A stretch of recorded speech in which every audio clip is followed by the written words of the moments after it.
Hey, welcome in. It's the Arrowhead Addict podcast, bi-week edition. Patrick Allen, Matt Verderem here, as always. And, it's the bye week, so not a lot of Chiefs news to get to. Probably only going to pod for about 10 minutes or so. How are you doing, Verderem? Good. A little busier than I planned on being today. But Yeah. thank you to Brett Veach. There's a little more than 10 minutes to talk about. So we got plenty going on. Yeah. Friend of the show, Brett Veach, Right. has been on the show. Exclusive interview, Arrowhead Addict. Go back and check out the YouTube channel. So obviously we're going to get to it.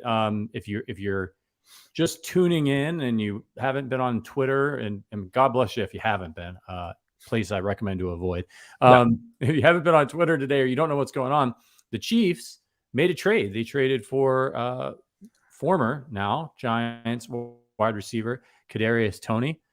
Very talented guy, a lot of upside. We're going to break it down, and the Chiefs may not be done in the trade market as the trade deadline is fast approaching. Before we get into all that and break it down, we got to let you know that this podcast is brought to you by the Kansas City Beer Company. I had a long day, so I'm having one for the show. Not waiting, and we're not going to have a victory party this week because there's no Chiefs game. So you got to do what you got to do. I'm drinking the Casey Beer Light. They're not going to lose. They aren't going to lose. That's a reason to celebrate. We should just have a pod anyway on Sunday night. The Kansas City Beer Company. We talk about them all the time. They're absolutely fantastic. Look for them in Kansas and Missouri. That's where they're distributed. It's the red carton and dare to beer different. All right, let's break this down. So, Verem, you're a little bit of an insider. You kind of know some things that are going on around the NFL. You know some things that are going on around the Chiefs. So let's just give you the floor. Why don't you tell us first of all what's happening here and what you're hearing? First off, a little bit of insight, something kind of a little shock. bit. You got a little thing, a little bit, for new listeners. All right. So look, Chiefs trade for Kadarius Toney. They sent over a compensatory third-round pick that they got for Ryan Poles when he went to the Bears to take the GM job, and they gave up a sixth. The reason I say that is I had a lot of people asking me about the third-round pick, whether it was conditional or compensatory, because Jordan Schultz, who tweeted out, who, by the way, does great work. He's over at the Score, super nice guy. I think just had a typo. He wrote it was conditional. It's not. It's not conditional. It's just it's a straight up compensatory third and a sixth.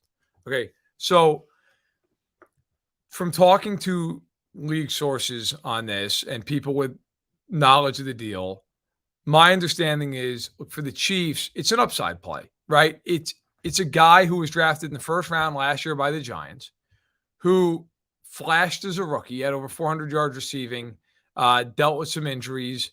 This year has barely played, only played 2 games, has 2 receptions and 0 yards. Now, there's question as to how hurt is he? Was he being held out because he fell out of favor with the Giants? The Giants have a new regime.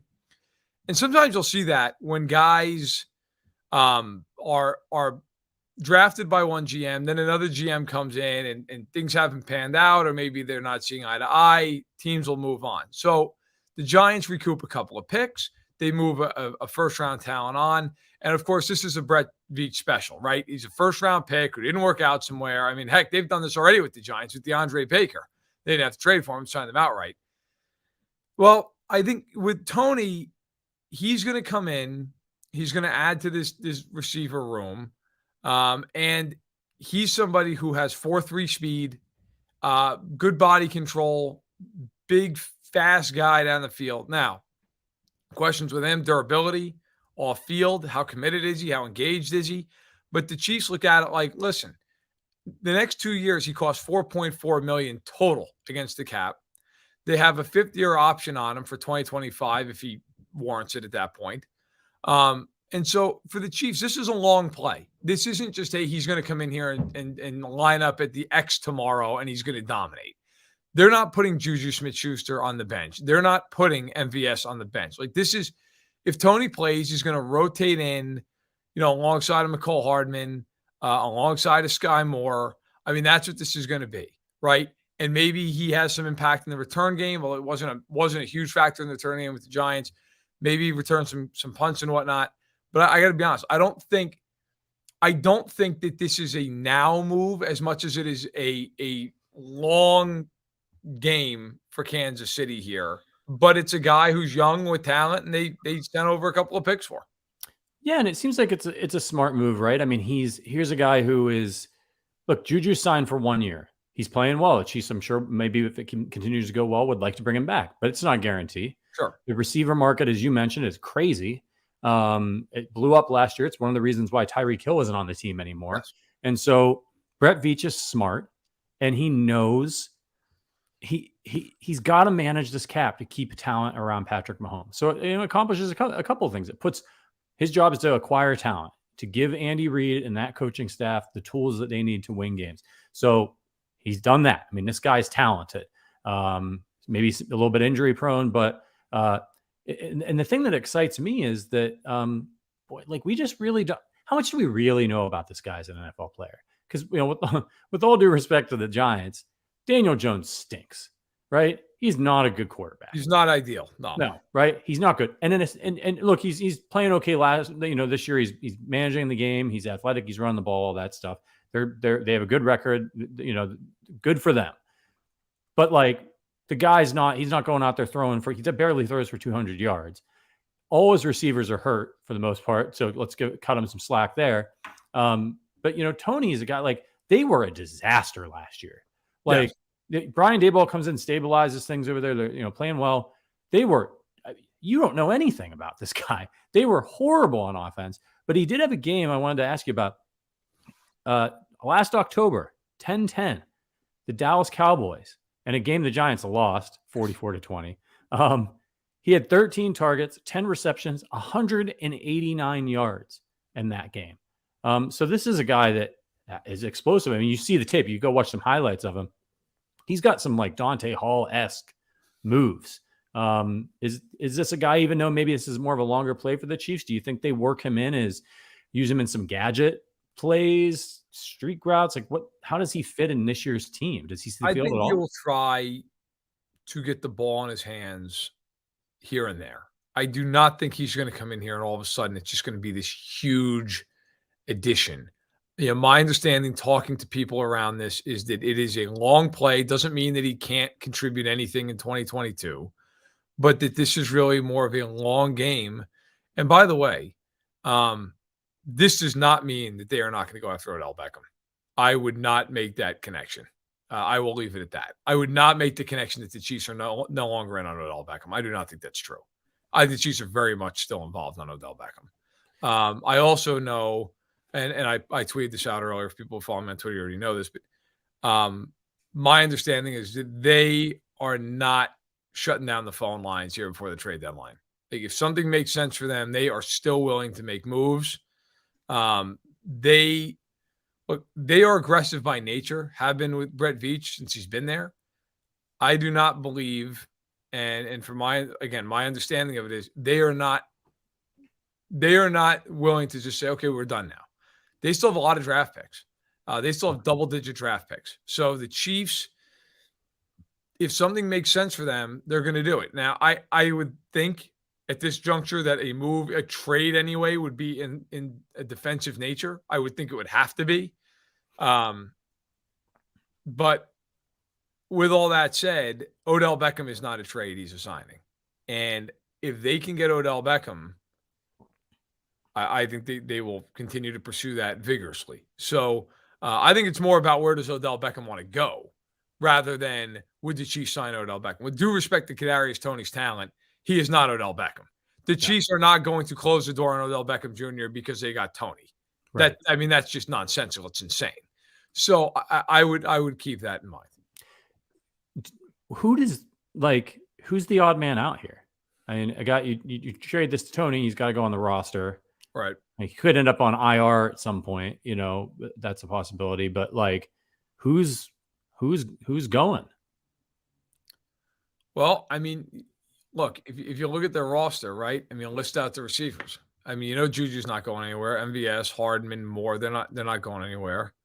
Right. And then there's Watson, and who am I blanking on here? I'm blanking on the other receiver. Marcus Kemp. They just brought Marcus Kemp back. There's your answer. Yeah. I would think. I mean, I would think now. I will say this: Marcus Kemp is valuable on special teams. Made a play already. Yeah. But you would. I mean, he'd have to be right. I would have to imagine, unless it's Justin Watson. But Justin Watson scored a touchdown pass last weekend. I don't think. Yeah. And Mahomes has trust in Watson. So Right. I don't think that would be the case. I also do not think there's any world where they're carrying 7 receivers. That would be nuts. So I would think Marcus Kemp would be that guy. They just waived Fountain off the practice squad. So I would think that's the direction they're going. Listen, I think overall, it's an understandable trade. I've seen people say, why would they give up a third? Well, because he's got 3.5 years of control left. I mean, that's why. You're giving it up for that. That's a valuable contract. Because look, he might. Let's also, I try to always be real with this stuff. Let's just keep it real. The Giants traded Kadarius Toney for a reason, okay? The Giants are not morons. They didn't just wake up this morning and go, you know what? We think he's going to be great. Let's ship him off. The Giants are selling on him because he's not been on the field and he has not jived with this current regime. They do not believe in his future in New York. If they did, they would not have traded him. The Chiefs are acquiring him because the Chiefs are basically making the bet of, look, he has a cheap contract. We have years of control. We are also in a spot where multiple guys are on the last year of their deals at receiver for us. Mecole Hardman, Juju, Justin Watson. And if we can't make it work with this room, then he probably can't make it work in the league. He is going into a place where, listen, if Daniel Jones says something to him, he doesn't have to listen to Daniel Jones. If Right. Patrick Mahomes says something to him, you're going to listen, you're going to leave. Right. That's it.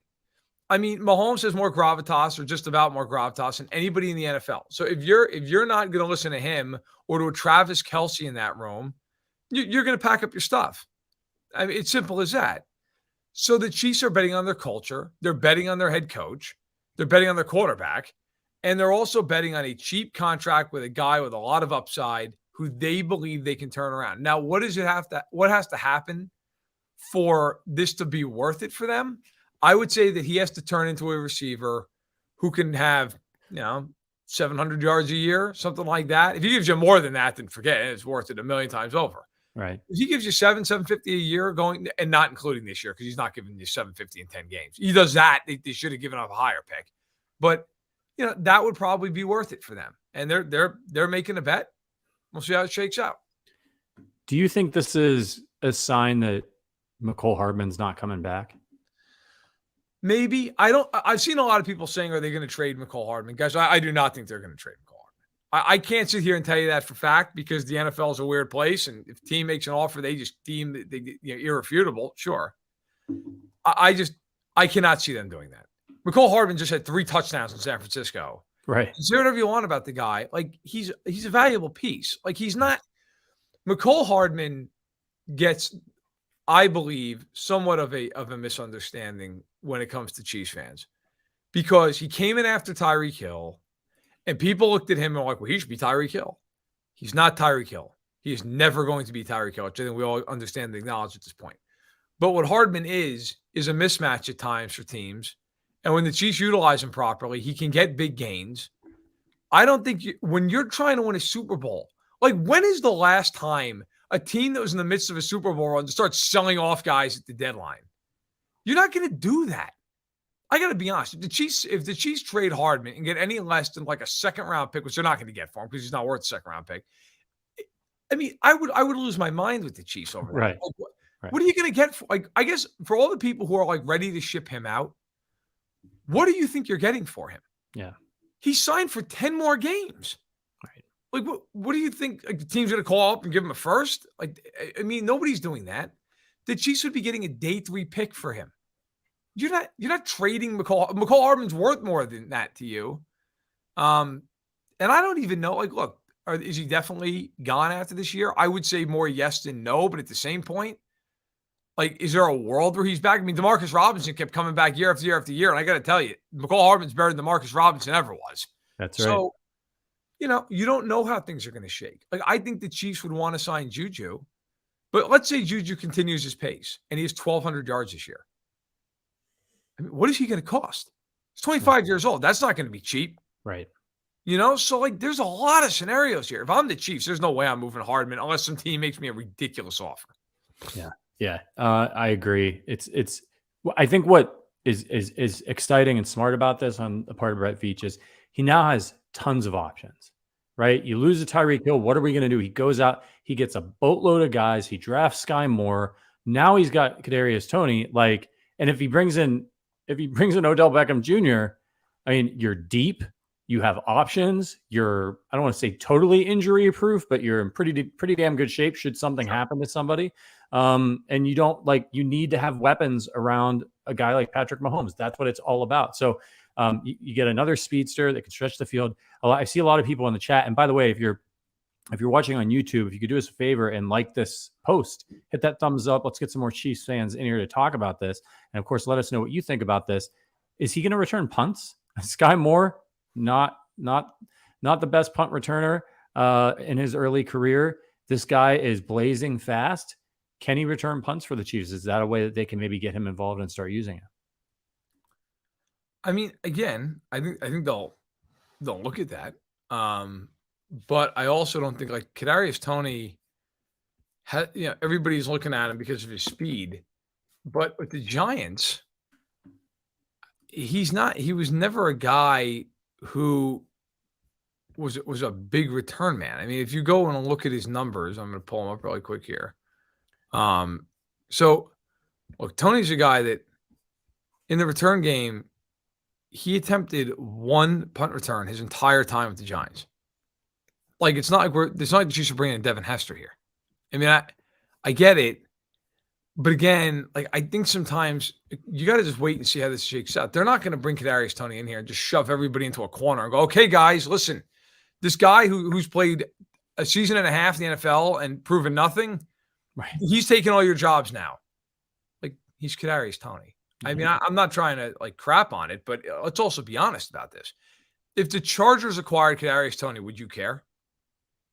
No. I mean, no, you wouldn't care. Yeah. So let's not make him into Jerry Rice. He hasn't really done anything yet. He's had one super game. They are betting on his talent long term. But they're not. They did not just go acquire somebody like an Odell Beckham, who, if they sign Odell Beckham, he is coming in right away and playing, and he's meaningful, and he changes the way defenses defend you. Kadarius Toney's none of that. Look, I don't mind the trade. I honestly don't. I think it's actually a pretty fair trade. But I think in the end, like, this trade is going to be judged off the next couple of years. I mean, this is whether or not this is successful or not is going to be judged off the next few seasons. The idea that he's going to come in and off the bye week just start, lining up and killing Tennessee on Sunday night, I would be floored if that happens. Yeah. This is a long game. I think he's going to play in drips and drabs this year. And if he plays more than that, great. But I could tell you from talking to people around this, the thought is this is a long play for the Chiefs. This is not a, hey, quick fix. And by the way, they don't need that. They lead the league in points per game. Right. They don't. It's not like they're dying for receiver help here. Like, the Chiefs, they don't need Kadarius Toney to come in here and be great. Now, again, a guy like Beckham, I think, is just an opportunity too good to pass up. Like, right. if you can bring him in, he changes the way defenses can play you. Kadarius Toney is much more of an upside play for the Chiefs.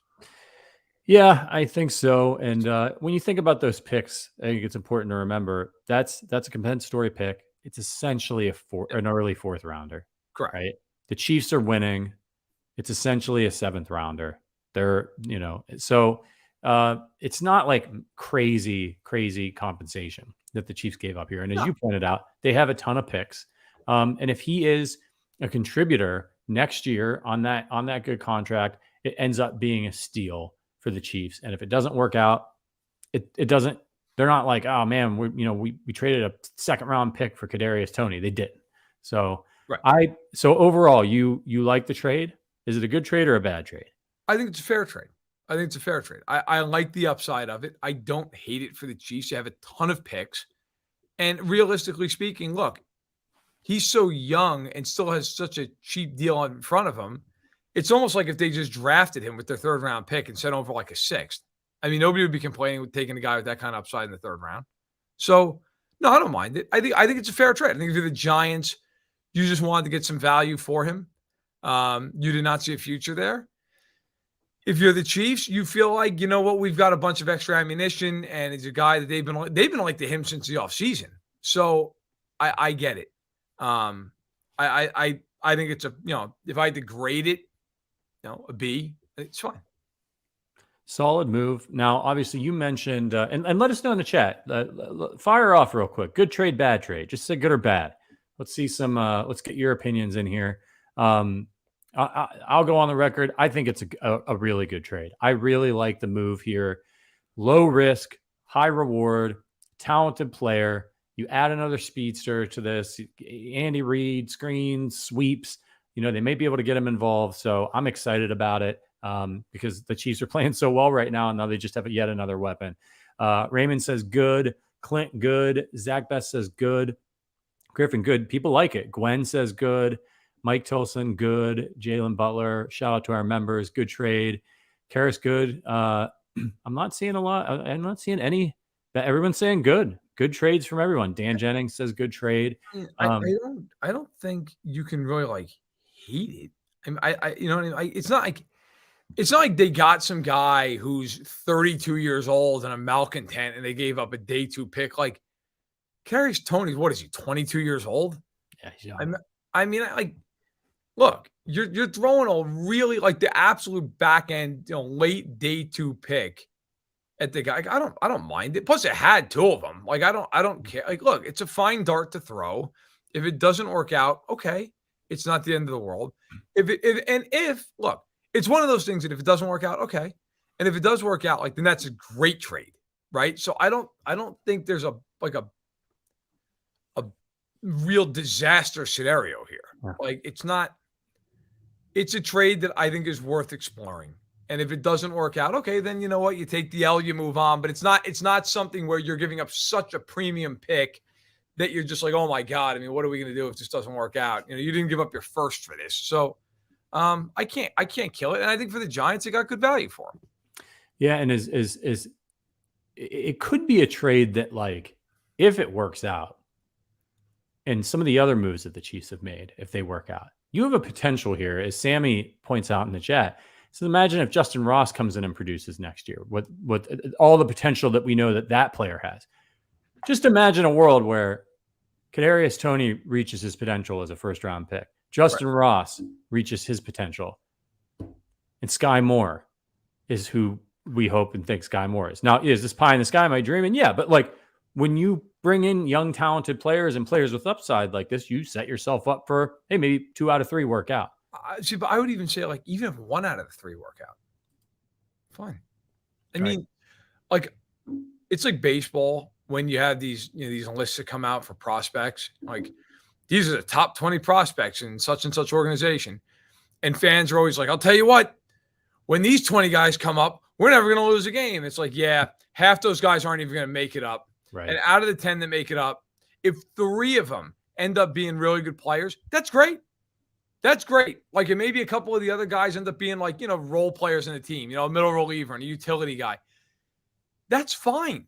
I think sometimes people get so worked up over everybody that doesn't work out. If you have a normal draft class in the NFL, especially drafting where the Chiefs draft in these rounds, and you hit on 2 of the 7 picks, and by hit on, I mean they become valuable, quality NFL players, and then maybe 1 or 2 other guys are special teams players or role, that's a good draft. That's fine.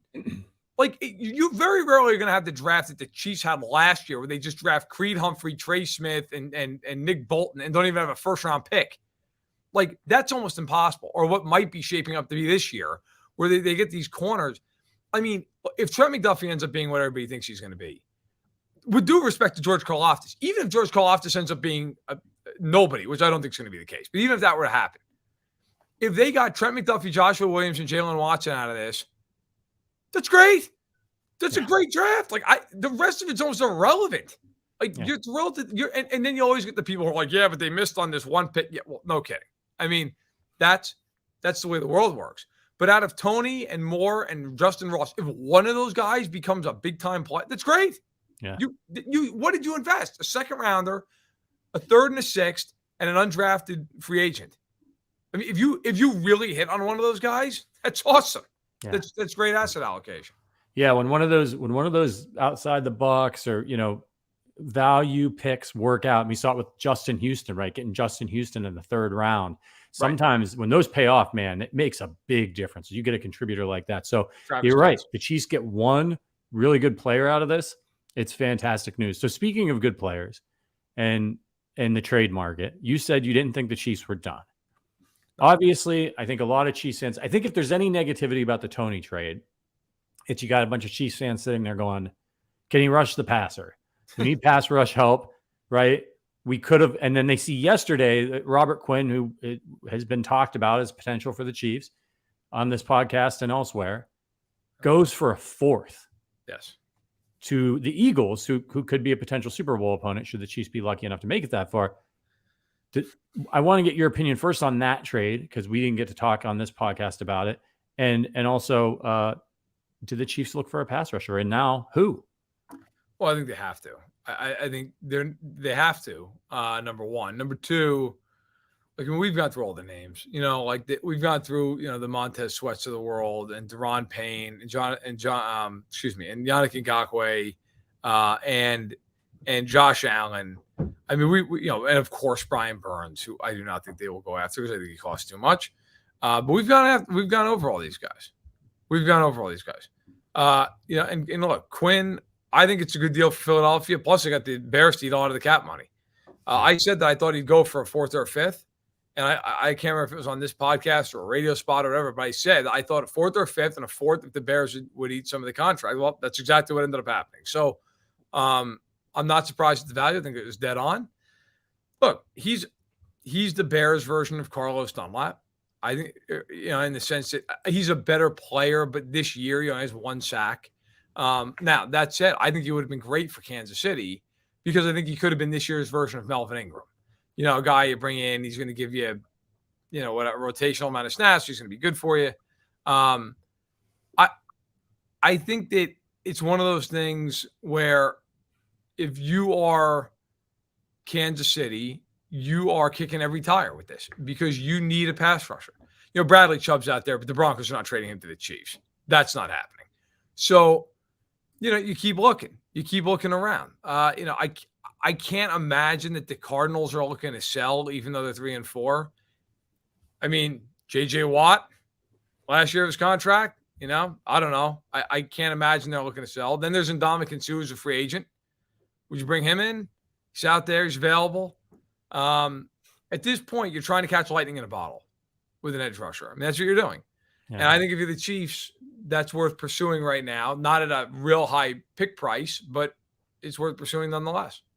You're something of an NFL historian. And I was just thinking about this the other day when I saw that Bradley Chubb was potentially available and knowing that very unlikely the Broncos would want to trade him to a division rival. Right. Although it has happened in the past. We have seen division rivals do big trades before. But has any team ever done like a sort of backdoor trade where, like, for example, the Chiefs want Bradley Chubb, but they know the Broncos will tell them to go fuck themselves if they call about it. Yeah. But they call up somebody else who has somebody that the Chiefs have somebody that they want. And they say, hey, trade for Bradley Chubb, get him, and then trade him to us and we'll give you this. Has that ever happened? Not to my knowledge. There might even be a rule against that. There might even be a rule. Like I know in the NBA, if you acquire a player, you have to have them for like 6 months. So I'd have to look at the CBA. I'm not 100% sure. I think that would be a difficult trick. It would be hilarious. It would be so funny. It'd be a difficult thing to pull off. No, they're not. The only way they'd be able to get Bradley Chubb is if they just overpaid astronomically, and you don't want to overpay astronomically to anybody, let alone your own division. Yeah. So, and by the way, I see John's asking this question. I'm going to answer this because it gets asked a lot. Do you think the fact the NFL draft is in Kansas City next year could impact the willingness to trade our first? I know that they jokingly talked about that in a press conference. I do not think that would impact what they do. They're trying to win the Super Bowl. You know what would be even better than going up and making your first round pick next year? Walking out with the Lombardi trophy. Right. I mean, I can't imagine that the Chiefs feel like they could get a guy who are like, man, this guy's going to win us a Super Bowl. And Clark Hunt's like, listen, that sounds great, but we got to announce our pick next year. So we're good on that. Like, that's not going to happen. Like, if Brett Veach thinks that they have their guy that's going to push them over the top, like, they're not going to care about that. I promise you. They're not. That is so far off the radar for them. They want to win the Super Bowl. I think everything's on the table. One thing I will say with Brett Veach, he is always looking to upgrade the team. Like, he is one of the more aggressive guys in the league. If there is an opportunity for them to do it that they feel makes sense, they will do it. Now, maybe that doesn't come to pass. Maybe there's just not the trade that they feel is right for them at this juncture. Fine. But they're not just going to sit on their hands. And like I said, talking to people, around the situation, my understanding post Toney trade is they are absolutely still open for business. Doesn't guarantee a trade. I mean, the trade's got to be right, but they're open for business. They are absolutely willing to continue to upgrade the roster. And they've, it's kind of interesting because they've gone up against Buffalo so many times now. And they had this game this year against them early in the season before the trade deadline. Right. So it gives a little bit of information to the Chiefs, right? Like, do you think that they consider that, or that, if they're making a trade, it's really to get by Buffalo, right? Yes. You have to have Buffalo in mind, with all due respect to the Ravens and the Bengals, who we need to talk about in a little bit because they've got a major problem. That's who you're trying to get by. And you've got to get sacks and pressure on Josh Allen, or the guy's going to, and it's when he's so mobile. So it makes sense. And I'm with you. If Brett Veach, I believe Brett Veach has full authority to do whatever he needs to do, with those picks. Clark Hunt is pretty savvy guy. Like, and besides, there's ways to get back in the first round if you need to get back in the first round. So if that's really important to the Chiefs, it's that important because it's in Kansas City, they can find a way to do it. I think the Chiefs absolutely should consider making a move. But the one thing I'll say about Brett Veach is he usually makes pretty smart moves. He doesn't, he makes moves like this Kadarius Toney trade. So, I don't know what's going to happen, but it's going to be a fascinating. How much longer do we have to go to the deadline here? November 1st. November 1st. So just a couple days. So buckle up, Chiefs Kingdom. All right. So we know the Chiefs are hoping to get better. And then they got 10 more games to play.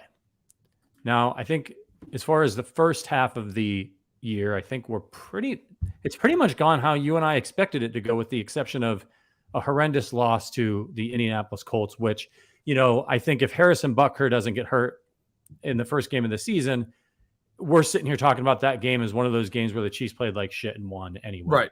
Yeah, right? probably. And they're sitting here and they've got one loss and they're down with the tiebreaker to Buffalo, and we're feeling great. And we're feeling good about their chances to get the number 1 seed. Because we're looking at the second half of their schedule and it's not quite as demanding. Unfortunately, it did happen. So as we start to look ahead to the second half of the year, I mean, what do you think the Chiefs' record is going to be? And I guess before we kind of break that down, let's talk about the Bengals really quickly, because the word is Jamar Chase, much to the total destruction of my fantasy team, has a hip injury. Might go on IR and could miss 4 to 6 weeks. Is that what I'm reading here? Correct. Per Adam Schefter. Yes. All right. Now we know that the Bengals are deep at wide receiver. T. Higgins is excellent. Tyler Boyd's not a slouch. But how does this impact what the Bengals are going to try to do? I mean, it impacts them a lot because, with due respect to T. Higgins and Tyler Boyd, they're not Jamar Chase. Okay. Jamar Chase tilts the field in a way that very few players do. And so you're dealing with a hip injury that I did read does not require surgery, which is good. But he is going to be out for 4 to 6 weeks. Now, I know people are already trying to do the math sitting there right now. The Chiefs play the Bengals in 6 weeks. So, perfect. It's going to be right on the edge. But if you're the Bengals, I wrote down exactly how this all shakes in terms of their schedule. Their schedule is not bad over the next few weeks. They should be able to survive it. I mean, in that stretch. So the Bengals, in that stretch of time, here's their schedule. If it goes to full 6, at Cleveland on a Monday night, home to the Panthers, a bye week, at the Steelers, at the Titans, against the Chiefs. I mean, they could win every single game. I mean, until they get to Kansas City. I do think they need him to beat Kansas City. But if you are look, if you're sitting there and you're the Bengals, you're like, okay, we can survive this, but it's a big blow. There's no doubt he's a great player, and you're looking at 4 to 6 weeks. Look, a hip injury is significant. Like that's a real deal. Like that's a real situation. I mean, you're waiting for, according to Paul Denner Jr., who writes for The Athletic, who covers the Bengals. I mean, this is about waiting for a bone to heal. Like that's a hip bone. There's a lot of weight bearing and everything else goes into your hips. Like that's a scary injury. So for the Bengals, they need him back. I think they will survive this time period because they have a pretty soft schedule, and I think they will win even without him. But let's be real. It changes their entire offense. It does. I mean, Higgins is a deep threat. Sure, he's not Chase. I mean, it changes everything about the way you're going to defend them. So Burrow's going to have to be on point. He's been excellent since that week 1 disaster against Pittsburgh. He's going to have to continue to be. And if Chase comes back against Kansas City, if he's back in time for that game, is he 100%? Now, I will say this: the guy almost just put up 200 yards against Atlanta, and apparently was dealing with this hip injury. So just a beast. Yeah. But yes, it's a significant injury, and it's one that could alter the playoff race. There's no doubt about that. And the way that teams are going to attack Joe Burrow now, I mean, they've had protection issues. They thought they fixed their offensive line. It hasn't come to fruition. I mean, again, with all due respect to T. Higgins, who's benefiting, right, from being on the field opposite Jamar Chase. Yep. Now he's going to see more, and teams are going to be way less scared. They're going to be, as good as Joe Burrow is, they're going to be way less scared of blitzing. They're going to be able to do some different things. And I would say, and you're right, it is a soft schedule. But I will say that they might be in trouble on Monday night because they don't have Jamar Chase. They're going up against a desperate Cleveland Browns team on the road, and the Cleveland Browns swept the Bengals last year. Sometimes there's those matchups where a team just gives you problems. It's like the Chargers, even before Herbert. Remember, like Chargers just always gave the Chiefs problems. So it could be interesting. It'd be interesting to see how that game goes. If the Browns have a marquee pass rusher, they can run the football. There's an adjustment period and not having that guy in the field. So, but I think the other games will be all right. And you're right, though, the second half of that, they better win now because then they play Kansas City. Then they have another game against Cleveland. Then they go to Tampa Bay, who I think will be playing better football by then, as bad as they've been. At New England, which it's Belichick, so you just never know. And then the Bills and the Ravens are how they finish their season. Yep. No, it's a hard schedule. The last from Kansas City on, it is a rough ride. I mean, and that Browns game will have Deshaun Watson. That's right. Yep. I mean, it's a good point, Patrick. It's well said. I mean, that is going to be, geez, Tom, you put that in there for a second. I read that as Kelsey's out 4-6 weeks. I was like, what? Don't even put that out in the world. My God, I read that for something. Like, wow, I feel like I should know about that. No. So look, the Bengals have to win those games because as you point out, I mean, their schedule is really tough. It's much harder than Baltimore's because Baltimore doesn't play a first place schedule like the Bengals do. They play a last place schedule. Yeah. So they benefit.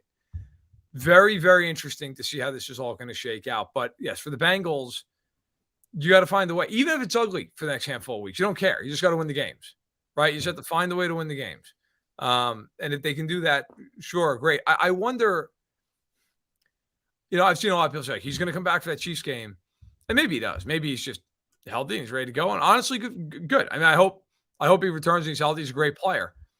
You do wonder, though, if you're the Bengals, like that's not the kind of injury you're bringing anybody back early from.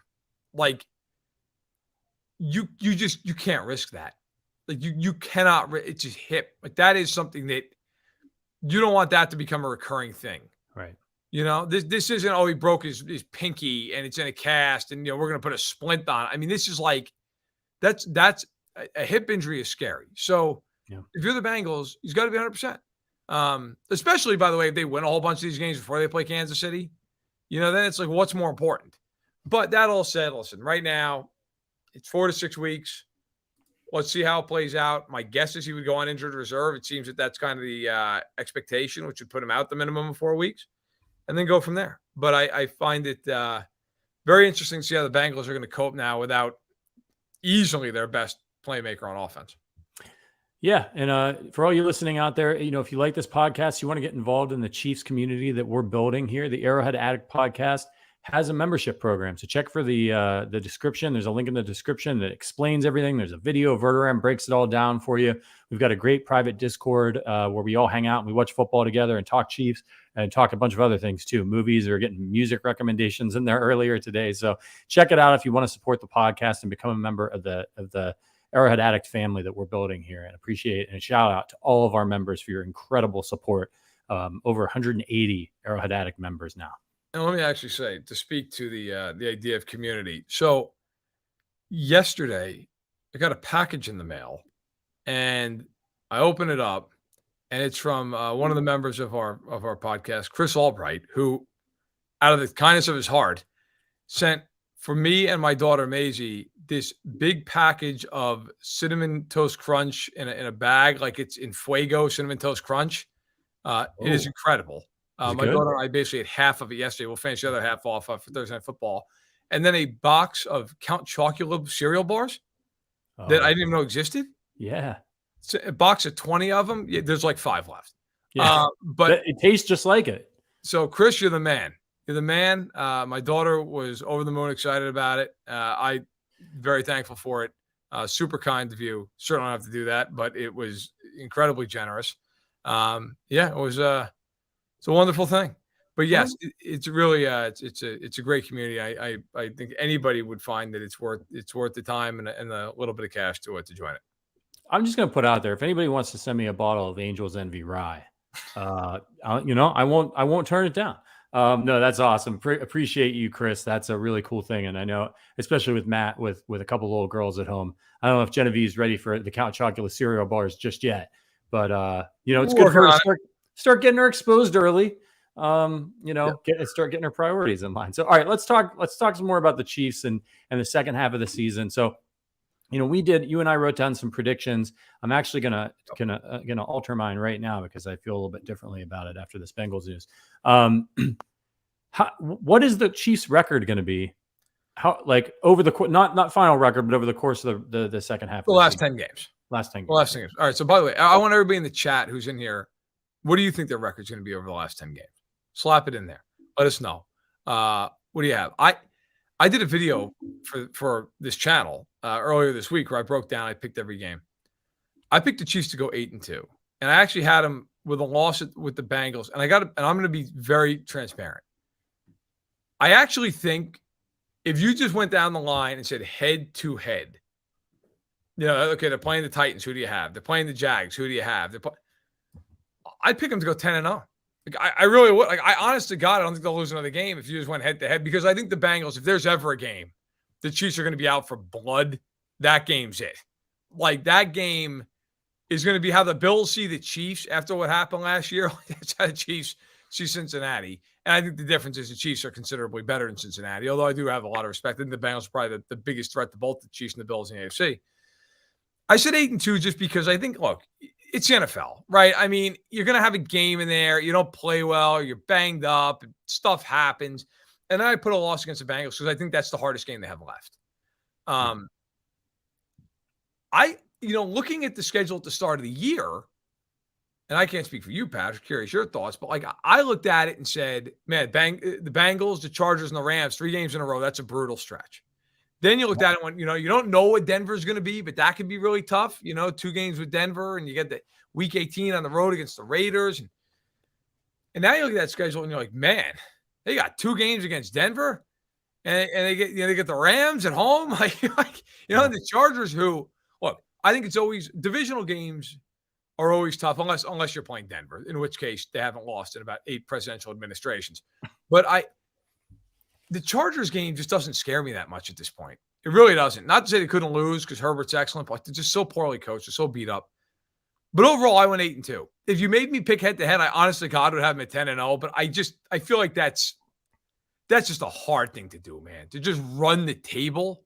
So I'll go 8-2.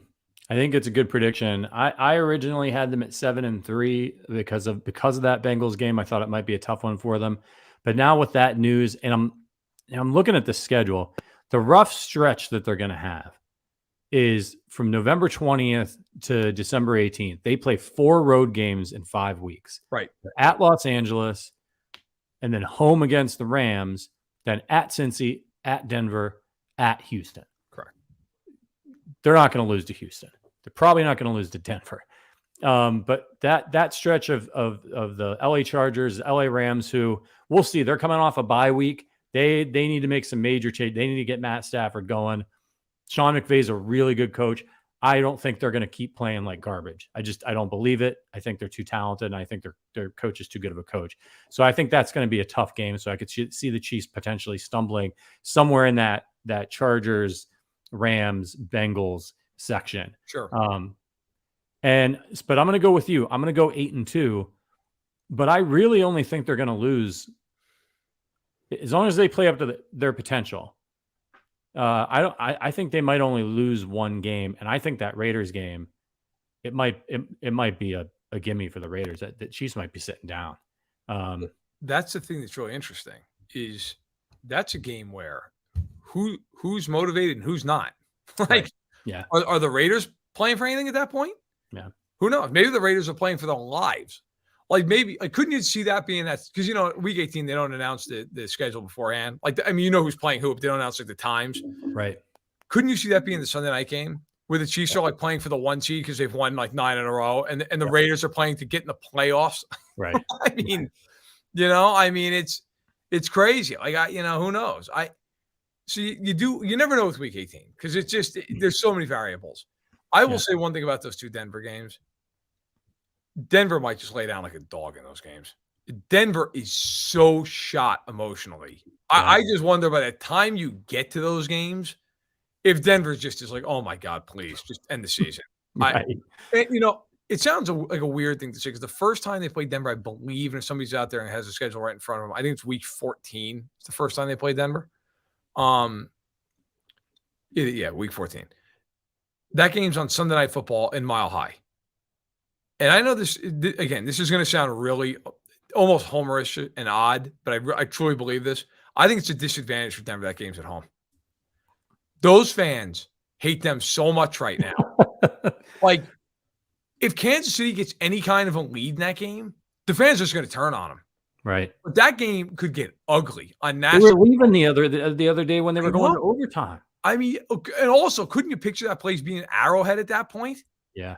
The fans just selling tickets. Yep. It's not like it's that big of a trip from Kansas City to Denver. Like, you could definitely get there. I just wonder in that game if it's just one of those things where Denver, it's week 14, so they'll have played 12 games at that point. If Denver's 3-9 or 4-8 and they're just hopelessly out of it, and they've got guys sitting because they're hurt and they don't want to play they don't want to play through an injury because they don't want to risk it. I just wonder if that's one of those games where it's like, let's just get through this, take our lumps, and get the hell out of here. And then when they play the Chiefs week 17 at Arrowhead, if that's not anything more than just a ritualistic killing, where they just go in there and just get hammered in that game.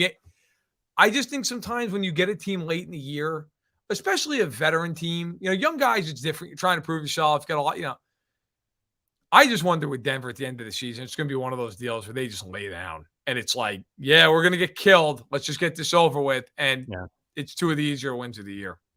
Yeah, it very well could be. I look for, I do think Chiefs fans should be cautious. The Chiefs are the better team and they should win. They should beat Tennessee at home on Sunday Night Football. They should beat Jacksonville. Sure. But those aren't terrible teams. Those are teams that they've got some players, and, Derrick Henry and Travis Etienne and Trevor Lawrence is a little bit dangerous. And, you got to be careful with those teams. Chiefs can't lose focus or they could have another Colts game. But I think the second half of this year, the thing that I'm most excited about when it comes to the Chiefs is I think if you were going to jump on them, you needed to jump on them before this bye week. I agree.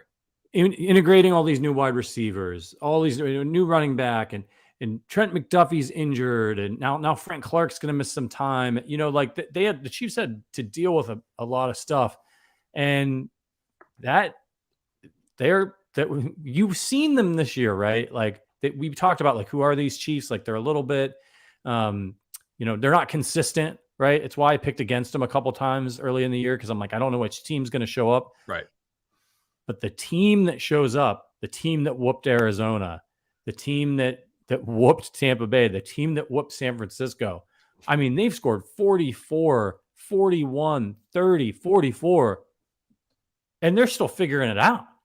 I mean, Mahomes is having statistically, it's a season similar to his 2018 season. We threw 1 million touchdowns and 5,000 yards. So, I mean, this should be scary for folks in the second half, because what I think is going to happen, the offense is already good, is I think the defense is going to get a lot better. You're going to get Trent McDuffie back. You're going to get these rookies more and more time. And I think by the end of the year, you could have a really formidable team here. Well, there's no question. Their defense under Spagnuolo always gets better the second half of the year. Always. Every single year. And there's no reason that won't be the case with all these rookies. I'll tell you what is the biggest reason for me for optimism for them. And this is a nice little segment. We didn't have this on the rundown. Their rookie corners. Like, those kids are really good. They're really good. Joshua Williams has been good. And I know he got beat for a couple touchdowns against Buffalo. If you watch him, though, he's played really well. And both those touchdowns, listen, were better throws by Allen than anything else. So it wasn't like he was in horrible position. He wasn't. Jalen Watson's been excellent. And now you've got McDuffie coming back. You've got all these other guys on the team that can play on defense, whether it's Bolton or Gay or Thornhill or Reed or whoever. Cook, who, by the way, is playing better and better every week. Like, they really are getting to where they want to be. And I'll give you the one game, though, in the second half of the schedule that I hope the Chiefs are ready for, because if they're not, I could see it being one of these games where the halftime show is not pleasant. That game against Jacksonville. Because you're coming off Tennessee, to me, Tennessee's got to just want to cry with the way the schedule shook out, because the Chiefs are coming off a bye. It's at home, it's at Arrowhead, and it's a primetime game. Like, that is a trifecta of hell for any team playing Kansas City. But then the following week, before they go play the Chargers, they play Jacksonville on a noon kick. That's the kind of game that if you're not awake, you'll look up and you go, man, we got down 10-0. What the hell? Like, now look, they could come out and overcome that, obviously. But that's the kind of game that you sleepwalk through half of it. You're down by a touchdown at halftime, and now the other team's confident, and they got to fight back. The Chiefs have to stay on their, for the lack of a better term, like their P's and Q's. They need to be very ready, because while Jacksonville's not a good team, they're not a train wreck anymore. They have some talent. And if the Chiefs go out and they're ill-prepared, they're not paying attention, like, that's the kind of game you got. Yeah. But and don't forget, who's Jacksonville's head coach. Right, a guy who knows him very well, Doug Peterson. Yeah. So, do I think the Chiefs win the game? Yes, I do. I think they will win that game. It's hard not to pick them to win that game. They're going to be a double-digit favorite. By the way, the look-ahead line with Tennessee, the Chiefs are favored by 10.5 points. Yeah. But I think that's one of those games. The other game I'd give you real quick is Seattle. Seattle is playing a confident brand of football. Do I think Seattle's a really good team? No. But I think Seattle believes in itself. Geno Smith is giving them confidence. They might be fighting for a playoff spot down the line. Now, the one thing about that is that's later in the year, and the Chiefs typically, like, I don't see the Chiefs sleeping in a game that late in the season. Like, if that game means anything to the Chiefs, I would expect them to win. But those are two games at home, noon kicks, especially that Jacksonville game, coming off a primetime game, getting ready for a divisional game the following week. You got to stay in the moment. You got to be ready. Yeah. I think a lot of it's been a little bit of a weird year in the NFL this season. And I think that a lot of these teams, there's a lot of mediocre football teams. A lot of just not bad, just mediocre. And when I look at the Giants, like, they're trading away Toney when they've got the record they have. It's because they stink. Like, they know they're not really good. What they remind me of? The Giants, a few of these teams. The Seahawks, they remind me of the 2010 Chiefs. Remember, Tony Moeaki and Dexter McCluster, and they won the AFC West. They weren't really good. They had an easy schedule. They played relatively mistake-free football, and they had one really good player, right? And one really good player in Jamal Charles that help them just kind of in a pretty good defense. Some good players on defense. That's what I think a lot of these teams are. They're the 2010 Chiefs, the Jets, the Giants. They're not really good. And as the season goes on, or once the playoffs hit, I think you're going to see some bloodletting. To be honest with you, some of these teams that make it in are going to run into a Buffalo, and can you imagine what the Buffalo Bills are going to do to the Jets? It would not be pretty. Yeah, right. I think it's a safe assumption. By the way, a lot of people have been talking about Mahomes. And actually, first, let me stay on point here. So I agree with you in the sense that some of these teams, look, they're not going to get in the playoffs and do a whole bunch. Right? I agree with that. I don't know that I feel like the Giants traded Toney because I just don't think he was part of their plans going forward. Sure. And I also think, though, you're right. Like they understand it's still part of a process, and they need to still get more picks to get better. And look, they might use those picks to package a couple picks and move up and get a quarterback. Right? I mean, every little bit of ammunition counts, especially if you're the Giants. All of a sudden, no one's going to be drafting all that high. Yeah. So that matters. I just wanted to respond to Cole, who said just did the math, and Mahomes is on pace for 5,243 yards. So I just went back and did real quick napkin math here. So Mahomes in his second year, his first year as a starter, when he won the MVP, he threw for 5,097 yards, and he threw for exactly 50 touchdowns. Through 7 games that year, Mahomes threw 22 touchdowns. So he's a little bit ahead of his current pace. Right now, obviously, has 20. He threw for 2,223 yards that year. And this year, he's at 2,159. So he's pretty damn close, despite playing 3 top 5 defenses. Now he's going to play a whole bunch of defenses that are not top 5 defenses. And, of course, now you have the extra game, so you can add on to his stats. This is not obviously something where, we're just talking about this for fun. But if you had to bet, do you think he throws for 5,000 yards this year? And do you think he hits 50 touchdown passes? I don't think he'll hit 50 touchdown passes. It's just so hard to do. I mean, he's on a great pace and all that. I would think he could throw for 5,000 yards, but I think he'll end up in the 40s, maybe 45, 46 touchdowns. I'm with you. I think he will hit 5,000 yards. I will say this, though. Just knowing him and knowing them, if they go to that last game of the year in Vegas and he's got like 45 touchdown passes, they will do everything imaginable to get him to 50. Like let's even say that game is a blowout. Let's say it's Chiefs for whatever reason. They're pulling away. They're killing them. They'll put Henny in and they'll get down to the goal line and just bring Mahomes in. Put Mahomes in. They will. Yeah. Like, it's kind of like last week with Kelsey. They tried to get him 100 yards and they were just like throwing shovel passes at him because they wanted to hit 100 yards. Yep. If they have an opportunity that last week of the year, here's what I would say. I do not think he's going to get to 50. I'm with you.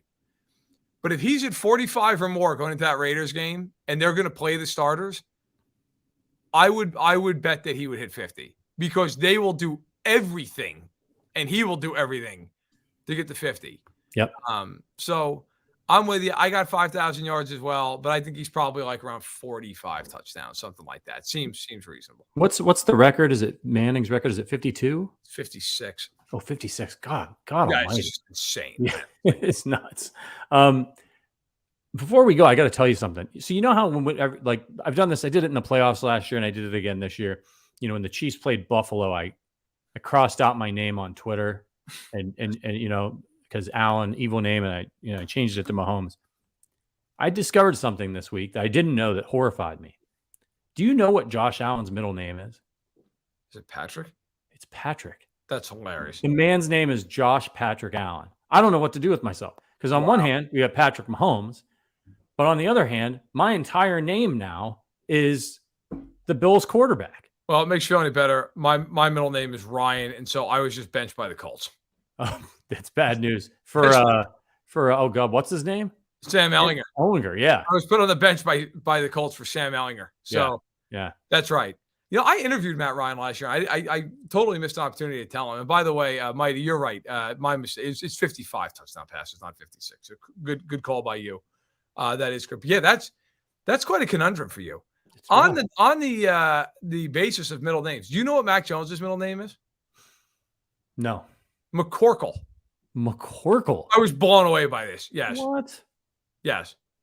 And That is also, so hold on. So here, I forget how in God's name I stumbled on this, but Pro Football Reference is an amazing website, and so I use it all the time for research and whatnot. Yes, his real name is Michael McCorkle Jones. Which, by the way, I'm campaigning for him. Just go to McCorkle. yeah. I'm way more involved at McCorkle, but however, I think I must have been writing something on the Patriots. So then I went to Drew Bledsoe. Yeah. Drew Bledsoe's middle name McQueen. McQueen. What the hell is happening up there? Drew McQueen Bledsoe. That's and I tweeted it out, and somebody responded to it who was like either a member of his family or was a friend of his family, and they're like, "Well, that's because it's a family name and it's been passed down from generation to generation. Like, I guess everybody in the Bledsoe family, like their middle name is McQueen." So you went from Drew McQueen Bledsoe to Brady, who actually, as much as we love to have a good laugh at Brady's expense, yeah. normal name, Thomas, although also two middle names, Thomas Edward Patrick Brady. And then we rolled from that into McCorkle. So that's the life that's being lived up in Foxborough right now. Well, strangely enough, in regards to my conundrum, so the people that listen to this podcast for a while might know my first name is Robert. That's right. Patrick is my middle name. So Josh Allen and I share a last name and a middle name, which makes it even worse. So maybe I'll have to start going by Robert again. You need to grow like an 80s mustache and go by Bob. Oh, yeah. It's Bob Allen. People called me Bob when I was growing up, when I was a kid, before I started going by Patrick. Be very authoritative. Just the last time I had my full beard and everything, when I shaved it, I left the mustache on just to freak out my wife, and boy, did I. It is not good. There's a picture of it. We'll do some kind of thing if we get to, like, I don't know, we'll do some sort of drive or donation to the podcast, something like that. Let me think about it. And if we get to a certain goal, I'll release the photo of me with no shirt on, because I was shaving the spirit off, and with the mustache, which will forever be used against me on the internet. Last thing, I have a little segment at the end here. I want to say, it's called the Do Better segment. And This is my Do Better segment for the people who follow me on Twitter, because I tweeted this out yesterday. Bleacher Report tweeted out that Kareem Hunt's on the trade block. I tweeted out a little joke about that, right? I said, I can't wait, for the Chiefs to make this trade. Hunt would immediately be the Chiefs starter and number one back. Per game running back touches would shake out like this: CEH 7, McKinnon 5, Burton 3, Nick Allegretti 2, Larry Johnson 2, Mike Cloud 2, Hunt 1, Pacheco inactive. Funny little tweet, found a way to get a Mike Cloud reference in there. Beautiful. You would not believe the number of people who responded to that tweet like it was serious. Like, they were like, "We're not going to trade for Kareem Hunt." And I'm like, bro, in the tweet, I'm saying that we should give carries to Mike Cloud. Like, they just don't read it. They saw the retweet of the. I'm pleading to you, do better. Read the tweets. I spent a lot of time coming up with these jokes, I sympathize with you, because you will probably remember this.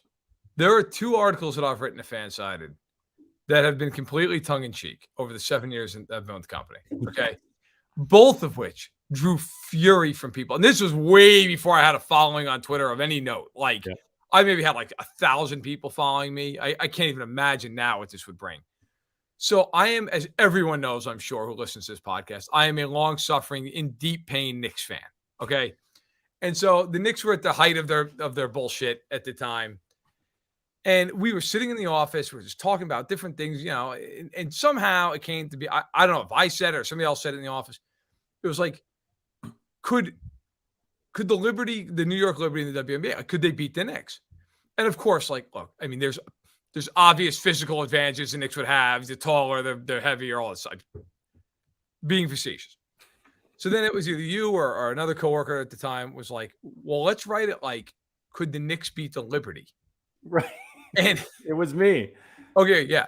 So I wrote it straight. Like I wrote it like dead serious.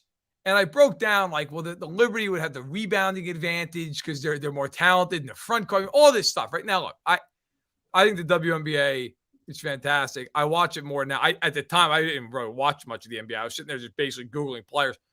Well, long story short, I write this piece, and it's completely tongue. Like anyone who read this who has a modicum of a sense of humor would have realized immediately, like, it's a joke, right?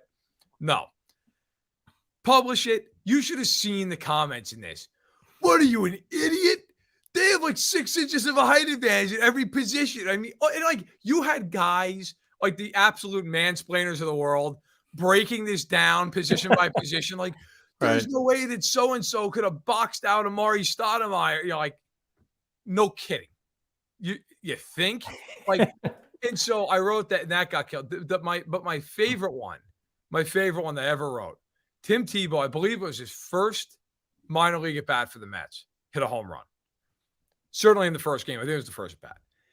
So I wrote after that at bat, because he was hitting 1,000 with 1 homer, 1 RBI. I wrote that it was proof that he was a better athlete than Michael Jordan because both had played 2 sports and that he was a much better baseball player than that joke from Chicago, right? And like, again, the most tongue-in-cheek thing in the world. And I will say I remember because I got one comment that always stuck to me because it still makes me laugh. Some guy was like, I know this is clickbait, you son of a bitch, but I'm going to read it anyway. Like, great. I should have just put that in my byline. But I just remember being like, how does anyone think this is serious? Like, how does one human being in the world with a functioning brain think these are actually serious posts? Like, if the Knicks played the Liberty in a game, what would the line be at Vegas? The Knicks by 40? I mean, it would be more than that. The guards on the team are 6'7". Like, it's, and people, and then you get the other people who are like, oh, you're saying that a female sport can't compete. Like, no, they're 2 different sports. Like, it's 2 different things. Like, relax, calm down. Yeah. I pulled up the article. Your last line of the article is from July of 2015. Fisher does not have enough talent to put up against the Liberty, who would be able to wear his group down with athleticism, power, 2 things Fisher's group knows nothing of. Final score, Liberty 92, Knicks 79. Luckily, the comments have ended, so that unfortunately we don't have the I remember that guy Ralph Medicus and your thing about Buffalo told you to get sized out for a polo at Wendy's. Yes. Yeah. Oh, those are some good times. I dropped a link in the YouTube for anybody who wants to see it in the chat. Throw right in there. That was July 2015. Yeah, 7 years ago. I was with the company for 2 years or 2 months at that point. Yeah, and so, I'm just waiting for our colleague Josh Hill, who's works over at fanside.com right now, is all of a sudden going to be looking at his real-time analytics, and he's going to see this article suddenly pop back up in the real time. He's going to have fear in his heart. He's going to go, God, what did he say? Right. But that was a time when I wrote about all sports for us and was all over the map. I mean, that was before my reporting days. But that was also a time that in a lot of ways, like, I don't want to say it was more fun because I love what I do now, but it was a different kind of fun because you could do anything essentially that, wasn't like horrific. And it was seen as like, it was funny and like people knew you were kidding. And like now, like, I could never write that now because people would just freak out and be like, what are you saying? Are you trashing the WNBA? I'm like, no, it's trashing the Knicks. Making fun of the Knicks. Right. It was fun. We had a good time with it. We had a good time. That was that and the Jordan piece. I just remember people just like 99% of people, of course, got it. And then you get these 1% of people who just like a part of their brain doesn't work and they can't tell a joke and they're just furious. And it's like people who get mad at stand-up routines. And I'm not talking about like when somebody says something really offensive in a stand-up routine. Like that's different. I mean, like when somebody's making an obvious joke about something that's like a current event in the news and people just become enraged over it. Like, you went to a comedy show. Right. Yeah. What did you think was going to happen? Yeah. It just blows my mind. They expected to see some guy come out, slip on a banana peel and say, thank you. All right, everybody, we got to get out of here. So listen, unfortunately, there's no Chiefs game this weekend, so you can sit back, you can enjoy the football, you don't have to worry, and you don't have to look at our ugly mugs. because there'll be no weekend show this week, but that's okay. We'll be back next week. If you're interested in becoming a member of the Arrowhead Addict podcast, check out the link in the description. There's a Film Friday, I think, probably out already for members, and it's Thursday, but that'll come out tomorrow with Verderam breaking some stuff down. So make sure you check that out. And then we'll be back next week with the Monday mailbag, the Tuesday show, the Wednesday show, and of course, Verderam and I will be back on Thursday to preview that big Sunday night football game against the Tennessee Titans. So we're going to get out of here. You guys have a great weekend. Have a great and safe Halloween. Send us some pictures of your costumes on Twitter. And we'll see you guys next week. So for Matt Verderam, for our producer, Richard Durante, my name is Patrick Allen. We'll see you guys next week. But until then, go Chiefs.